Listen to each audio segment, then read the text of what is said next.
मादरी ॿोलियुनि जे आलमी ॾियारे जे मौक़े ते जदीद दौर में सिंधी ॿोलीअ खे दरपेश मसइलनि जे उनवान हेठि सिंध लैंग्वेज अथॉरिटी जे डॉक्टर N.A. बलोच हाल में सेमिनार मुनक़िद कयो वियो। सेमिनार में ॻाल्हाईंदे डॉक्टर फ़हमीदा हुसैन, सिंध जे सक़ाफ़त खाते वारे वज़ीर सैयद सरदार अली शाह, डॉक्टर अल्ताफ़ जोखियो ऐं ॿियनि ॻाल्हाईंदे चयो त सिंधी ॿोली जीअं त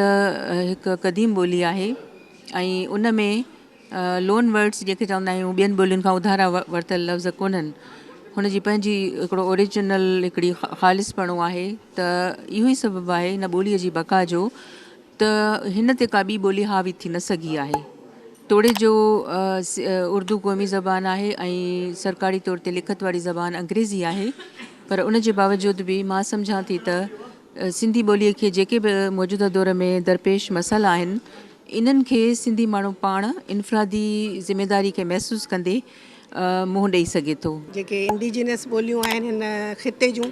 उन्हनि खे अहमियत ॾियणु लाज़मी आहे ऐं सॼी दुनिया में हाणे इन ॻाल्हि खे मञियो वञे थो त दुनिया जूं जेके बि मादरी ॿोलियूं आहिनि उन्हनि सभिनी खे अहमियत मिलणु खपे। उसूलनि 4 फेडरेटिंग यूनिट्स जूं जेके 4 मुख्य ॿोलियूं आहिनि उहे कयूं वञनि, बाक़ी जेके आहिनि से प्रोविंसिस ते सूबनि ते छॾियो वञे त उहे बाक़ी ॿोलियूं जेके उन्हनि सूबनि में ॻाल्हायूं वञनि थियूं उन्हनि खे उहे पंहिंजे तरफ़ां अहमियत ॾियनि, पर मुख्य ॿोलियूं जेके आहिनि उन्हनि खे क़ौमी ठाहिणु खपे। रिसर्च बि ॿुधाए थी, तहक़ीक़ बि ॿुधाए थी, जेके ॿार पंहिंजी मादरी ॿोलीअ में पढ़नि था उन में हू बहितर लिखनि था, अॻिते हली उहे ॿार वधीक क्रिएटिव ऐं वधीक तख़लीक़ी थियनि था, भले कहिड़े बि शोबे में वञनि, साइंस में वञनि, मेडिसिन में वञनि, लिटरेचर ऐं आर्ट में हुजनि।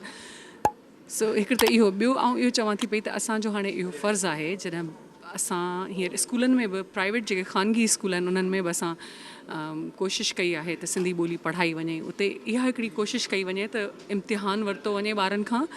त जीअं ॿार शौक़ सां ॿोली पढ़नि ऐं इहो सोचनि त भई इहो ज़रा इम्तिहान जो हिसो आहे, हुन में मार्कूं मिलंदियूं, हिकिड़ो त ईअं दिलचस्पी पैदा करे सघिजे थी। विज़िट कयो अवामी आवाज़ मीडिया ग्रुप जी वेबसाइट awamiawaz.pk